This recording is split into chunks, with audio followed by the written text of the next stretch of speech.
Assalamualaikum warahmatullahi wabarakatuh. Selamat malam, Bu Wulandari, SE, MSc, dan teman-teman.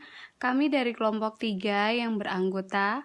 Saya sendiri Hartina Maria Dinareu dengan NIM 2121238699 dan Bu Eni Purwanti dengan NIM 201123798. Adapun materi yang akan kami bahas pada chapter 15 ini tentang siklus manajemen sumber daya manusia atau MSDM dan penggajian. Selanjutnya ada siklus manajemen sumber daya manusia dan penggajian.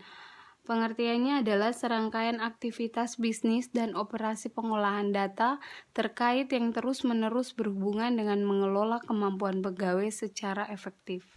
Proses manajemen sumber daya manusia dan penggajian. Yang pertama ada merekrut dan memperkerjakan para pegawai baru. Kemudian karyawan yang masuk tersebut diberikan pelatihan dengan berbagai cara, misalnya training, pelatihan di kelas, dan sebagainya. Kemudian akan diberikan pekerjaan untuk karyawan tersebut. Setelah karyawan bekerja, akan diberikan kompensasi berupa gaji dan tunjangan-tunjangan yang terkait. Dan yang terakhir adalah setelah karyawan bekerja akan dievaluasi kinerjanya, apakah kinerjanya sesuai dengan standar perusahaannya atau di atasnya malah lebih di bawahnya. Diagram konteks siklus pengkajian. Di sini ada contoh diagram konteks siklus penggajian. Kita lihat ada 6 eksternal entitas dalam siklus penggajian. Yang pertama ada Departemen SDM. Ini terkait dengan adanya perubahan data gaji. Misalnya karyawan yang baru saja ada istri yang melahirkan dan oleh karyawan tersebut si anak didaftarkan untuk mendapatkan tunjangan, maka kemudian ada perubahan gaji untuk karyawan tersebut. Dan perubahan gaji tersebut diberikan ke sistem penggajian, nantinya akan ke Departemen Sumber Daya Manusia memberikan semacam report laporan pembayaran gaji untuk masing-masing karyawan.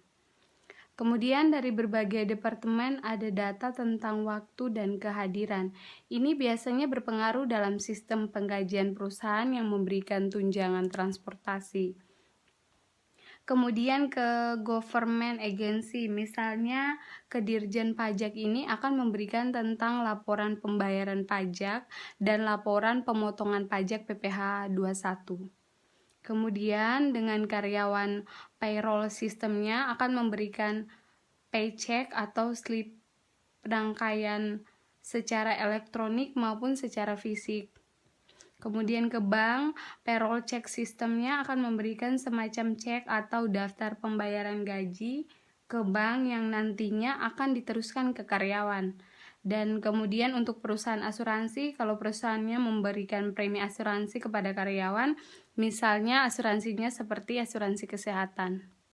Aktivitas siklus penggajian atau MSDM. Yang pertama ada permasalahan-permasalahan umum di seluruh siklus MSDM atau penggajian. Yang kedua ada memperbarui data induk penggajian. Ini tuh maksudnya ini perlu dimutakhirkan jika ada perusahaan pada data karyawannya, misalnya kenaikan jabatan, kenaikan pangkat, kenaikan gaji pokok, adanya tambahan tunjangan anggota keluarga baru.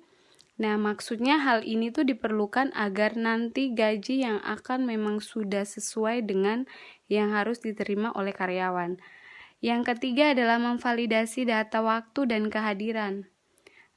Maksudnya, bagi perusahaan yang komponen gajinya juga termaksud tunjangan kehadiran, maka harus mendapatkan data dari karyawan tersebut. Yang keempat adalah menyiapkan penggajian.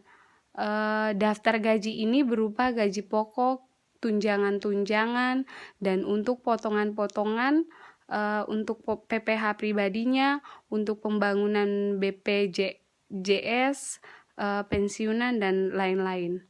Ini harus perlu dipersiapkan. Yang terakhir ada membayar pajak, gaji, dan pengurangan lainnya. Perkenalkan, nama saya Eni Purwanti dengan NIM 201123798 akan melanjutkan presentasi kelompok 3. Di slide berikut terdapat penyusunan daftar gaji dan terdapat dua tabel, yaitu tabel Payroll Register dan juga Deduction Register.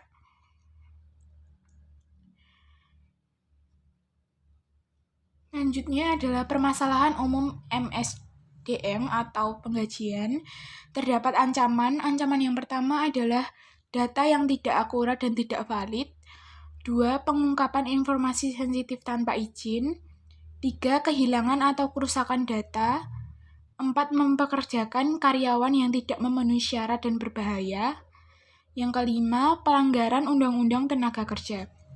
Dari ancaman-ancaman tersebut, terdapat juga pengendalian. Yang pertama adalah pengendalian integritas pemrosesan data, pembatasan akses ke master data, review perubahan-perubahan pada master data. Yang kedua adalah pengendalian akses dan juga enskripsi. Lalu terdapat pemutakhiran master payroll data, validasi data waktu dan kehadiran, penyusunan daftar gaji. Terdapat ancaman juga. Yang pertama adalah perubahan yang tidak sah atas master data penggajian. Yang kedua, pemutakhiran master data yang tidak akurat. Yang ketiga, data waktu dan kehadiran yang tidak akurat. Yang keempat adalah kesalahan dalam memproses daftar gaji. Terdapat pula pengendalian. Yang pertama adalah pengendalian akses dan pemisahan tugas. Kedua, pengendalian integritas pemrosesan data. Ketiga adalah review pengawasan dan otomatisasi pengumpulan sumber data. Dan yang keempat adalah pengendalian integritas pemrosesan data. Selanjutnya adalah membayarkan gaji dan membayarkan PPh karyawan. Terdapat ancaman yaitu pencurian atau penipuan dalam pembagian cek, gagal membayarkan jumlah yang seharusnya dibayar, pembayaran gaji tidak tepat waktu, pembayaran gaji yang tidak akurat.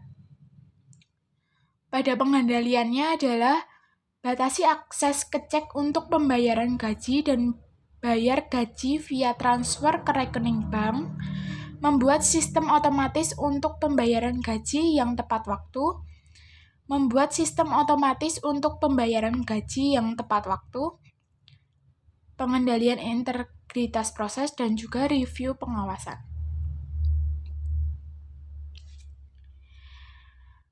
Alasan untuk mengalihdayakan proses penggajian. Yang pertama adalah mengurangi biaya, yaitu biaya pemrosesan dan juga meminimalkan kesalahan. Yang kedua, manfaat yang lebih besar. Yang ketiga adalah membebaskan sumber daya komputer. Sekian presentasi dari kelompok 3, kurang lebihnya mohon maaf. Sekian dan terima kasih. Wassalamualaikum warahmatullahi wabarakatuh.